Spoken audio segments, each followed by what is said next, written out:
চলুন আজ বাংলাদেশের এমন এক শহরের গল্প শোনা যাক যার পরিচয়ের ভাঁজে ভাঁজে লুকিয়ে আছে একদিকে বিশ্বজুড়ে খ্যাতি পাওয়া এক মিষ্টি আর অন্যদিকে এক ঐতিহাসিক সংগ্রামের অবিশ্বাস্য কাহিনী।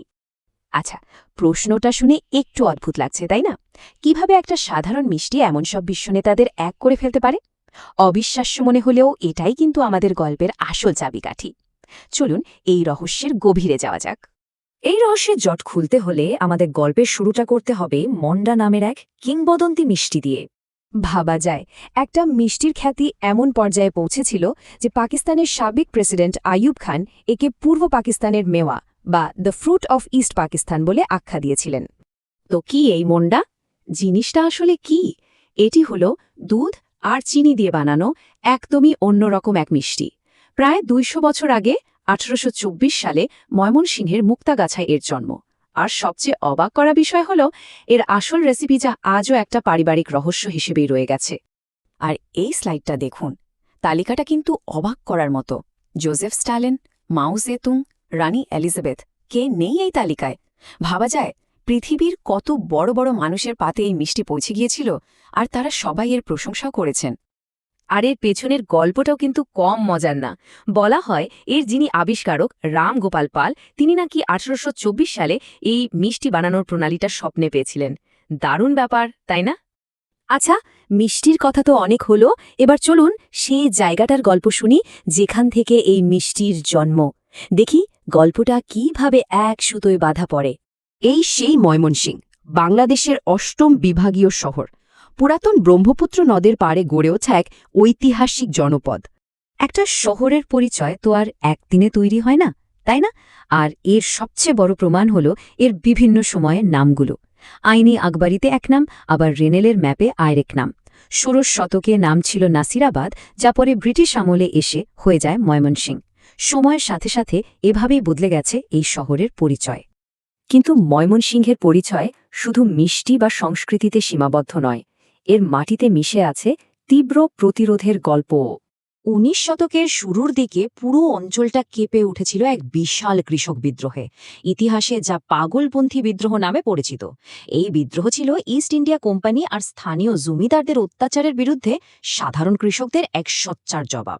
কিন্তু প্রশ্ন হল, কেন এই কৃষকরা বিদ্রোহের পথ বেছে নিয়েছিলেন? আসলে কারণ ছিল অনেকগুলো, যেমন অসহনীয় করের বোঝা, যুদ্ধের সময় অন্যায় দাবি, আবার ছিল বেগার খাটানোর মতো অত্যাচার। পুলিশ আর জমিদারদের জুলুম তো ছিলই। এই বিদ্রোহটা কিন্তু প্রায় ১ দশক ধরে চলেছিল। ১৮২৪ সালে টিপু শাহের নেতৃত্বে এর শুরু। ১৮২৫ সালের জানুয়ারিতে বিদ্রোহীরা শেরপুর শহর দখল করে নিজেদের শক্তির জানান দেয়। কিন্তু ১৮৩৩ সালের মধ্যে সরকারি বাহিনী আবার শেরপুর পুনর্দখল করে, আর এক বড় সামরিক অভিযানের মাধ্যমে এই বিদ্রোহ দমন করা হয়। তবে একটা বিষয় পরিষ্কার করে নেওয়া ভালো, এই আন্দোলনটা কিন্তু কোনো ধর্ম বা গোষ্ঠীর লড়াই ছিল না। এটা ছিল খালেজ অর্থনৈতিক ন্যায় বিচারের জন্য একটা সংগ্রাম, যেখানে সব ধর্মের, সব বর্ণের মানুষ একসাথে যোগ দিয়েছিল। তো এতক্ষণ আমরা দুটো আলাদা গল্প শুনলাম, একটা মিষ্টি তৈরির আর একটা রক্তক্ষয়ী সংগ্রামের। কিন্তু অবাক করা বিষয় হল এই দুটো গল্প এক বিন্দুতে এসে মিলে যায়। একই বছর, খেয়াল করুন, ঠিক একই বছর ১৮২৪ সাল। ময়মনসিংহের এক প্রান্তে যখন কৃষকরা অত্যাচারের বিরুদ্ধে অস্ত্র তুলে নিচ্ছে, ঠিক তখনই আরেক প্রান্তে একজন মিষ্টিওয়ালা এমন এক মিষ্টির স্বপ্ন দেখছেন যা একদিন সারা বিশ্বে ছড়িয়ে পড়বে। একই সময় সংগ্রাম আর সৃষ্টি, কি অবিশ্বাস্য সমাপতন! তাহলে যে মাটির ইতিহাসে একদিকে এত সংগ্রাম আর অন্যদিকে এত মিষ্টি সৃষ্টি, সেই জায়গাটার আজ কি অবস্থা? আজকের ময়মনসিংহ কিন্তু এক জমজমাট আর আধুনিক মহানগরী। ২০২২ সালের আদমশুমারি অনুযায়ী এখানে প্রায় ৬.৫ লক্ষ মানুষের বাস। শহরের এই বৃদ্ধিটা কিন্তু চোখে পড়ার মতো। দেখুন, ১৯৯১ সালে জনসংখ্যা ছিল ২ লক্ষের কম, আর মাত্র ৩০ বছরে সেটা প্রায় ৩ গুণ বেড়ে গেছে। বিশেষ করে গত দশকে এর বৃদ্ধিটা ছিল অভাবনীয়। সেই যে সৃষ্টির কথা বলছিলাম, সেই ধারাটা কিন্তু এখনও চলছে। আজকের ময়মনসিংহ বাংলাদেশের অন্যতম সেরা শিক্ষা আর সংস্কৃতির কেন্দ্র। বাংলাদেশ কৃষি বিশ্ববিদ্যালয় থেকে শুরু করে শিল্পাচার্য জয়নুল আবেদিন সংগ্রহশালা, সবই এই শহরে। আসলে ময়মনসিংহের গল্পটাই হলো সময়ের সাথে সাথে বদলে যাওয়ার একটা জেলা শহর থেকে আজ বাংলাদেশের ১২ সিটি কর্পোরেশন। এর সহনশীলতা আর সৃজনশীলতার যাত্রাটা কিন্তু আজও থামেনি। শেষ পর্যন্ত একটা প্রশ্ন কিন্তু থেকেই যায়, তাই না? একটা অঞ্চলের আসল পরিচয় কি?